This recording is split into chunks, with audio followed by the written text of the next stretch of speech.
Are you ready?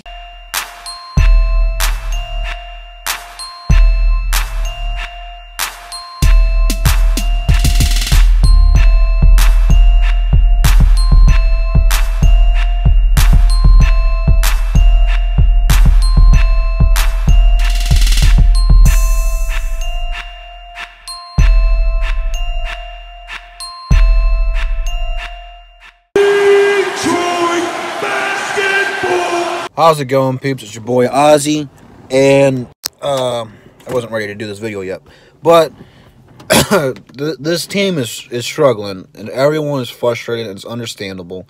And I just made a video maybe a day or two ago talking about who's really to blame for that, and I left one person out.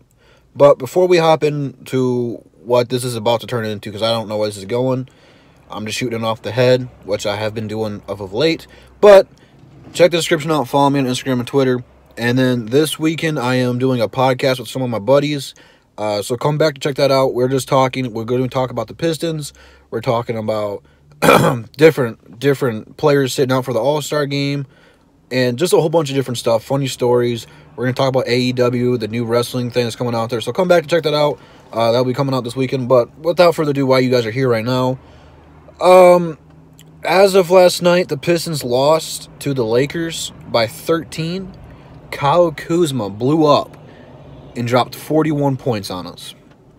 After the game, our owner and fearless leader Tom Gores came out and said that he has no plan for this team. Like, no idea what he wants this team to be, which is, it's a stab into our hearts. This is our leader. This is the guy who pulls the strings and makes everything happen. He's the guy who determines who gets fired, who he's going to bring in to help out everybody, and he has no idea what he wants this team to be. Right now, he is the type of guy just making moves to make moves. He brought Blake Griffin in here this is a tongue twister, guys. He brought Blake Griffin into Detroit just to draw ticket sales. And that hasn't worked out. So what does he do? He fires Stan Van Gundy, right move. He brings in Dwayne Casey, right move. But I don't think in his head he did that to help this team win basketball games.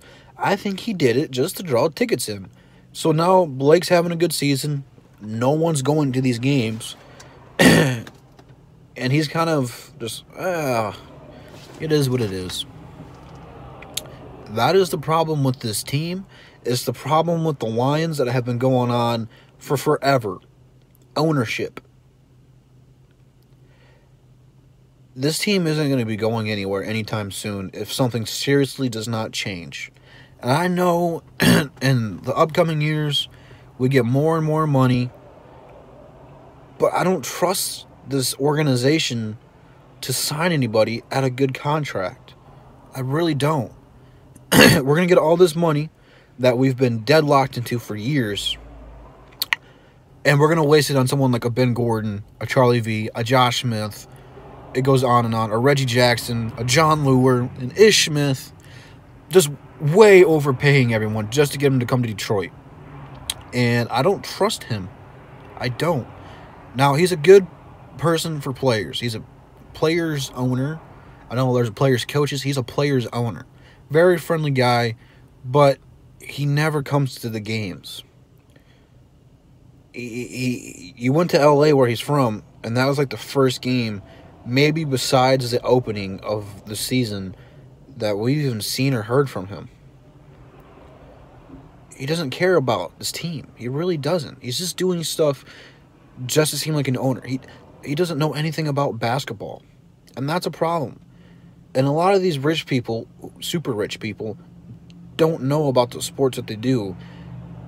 Like Martha Ford, man. She doesn't know jack shit about football. I guarantee you. She was around when football was created, for crying out loud, and she doesn't know anything about it. It's the same thing that's going on with our Detroit Pistons. Ownership. Now, there's not so much he can do for these players that aren't playing any defense. Coaching staff is making poor rotations, as I've discussed in other videos. But as an owner, when the coach can't motivate, you're the backup plan. You got to motivate the coach. Because I guarantee Casey has never... I don't think he's had this much talent in 2 stars in Andre Drummond and Blake Griffin and not produce some winning seasons. I think we're like 4 or 5 games out from being 500. We are in the 9th seed as of right now, and it's not looking good. We got to play Utah in Utah. That's going to be a tough game. We should have beat them in Detroit. We're not going to beat them in Utah. I almost guarantee it. And then we got to go and have a return with the Clippers, which that should be an interesting game. That is the game I am predicting for us to snap this losing streak. My bold prediction, if we do not beat the Clippers in LA, we are not making the playoffs. And I only say that because you've seen how motivated this team was early in the season. When we played the Raptors and we got down big, the team rallied behind Casey, and they came back and won on a buzzer beater. You got to do the exact same thing for Blake Griffin, and you have to beat the Clippers. If you do not beat the Clippers, that would be 2 times since you got Blake Griffin that you lost to the Clippers, and that is unacceptable. This team can't make any drastic moves. Just the salary cap alone. And that's all on the front office, the ownership. And I'm just over it, man. It's really not that hard to run a franchise. I mean, you can't really help if you scout somebody and they look good and then someone else becomes a diamond in the rough that you could have drafted. But, I mean, how bad is your scouting team year after year that you pass up on all these superstars that can change your franchise? It's okay if it happens every once in a while, because there's just some players that don't do well in the combines, or they go to smaller schools and you can't really get a good look at. It happens. It's understandable. But year after year after year, just passing up talent and then overpaying for bums who should be bench players, and now you're forced to start them because of their contract. And then when you get some good bench players, you don't play them because you got veterans that you have to play. It's just a whole list of things that's happening or has happened to this team that has got us to this point. And you can't really rebuild this team when you got Blake Griffin. He's almost 30, if not 30 yet. He doesn't have a lot of time in his prime yet. And who knows how good he's going to be when he fully loses that athleticism. Because he's done a tremendous job in his career adapting without his athleticism. He's still athletic. But when he came in the league, he was dunking over cars, 360s, and windmills. He's lost some hop. And that's okay because he's adapted his game. But when it's fully gone, how good is he really going to be? And we're not there yet. But you have to do something. Trade deadline, we should be making some calls. I'm not sure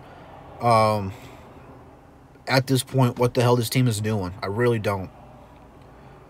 But something needs to happen. You need to stop. I keep saying it.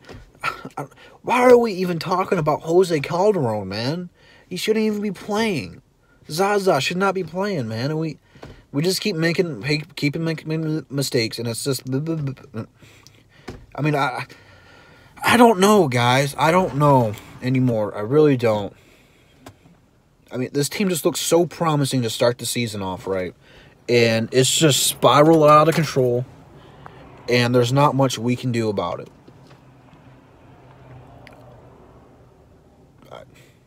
I'm speechless over this team. This team's got so much potential. There's no excuse we shouldn't be in the playoffs right now. If the season ended today, we would not be in the playoffs. And that is unacceptable. And that's the thing, another thing about Tom Gores. He doesn't hold anyone else accountable. He's not blaming the players or the coaches. He's not even blaming himself. You set a goal, a realistic one, to be the 4th seed in the East. And there is enough talent on this team to be the 4th seed on the East. There is no excuse for this team not to have a home playoff game to start a series. Absolutely zero. I almost guarantee that that's not going to happen. We're going to be lucky to be the 8th seed. This season was a waste.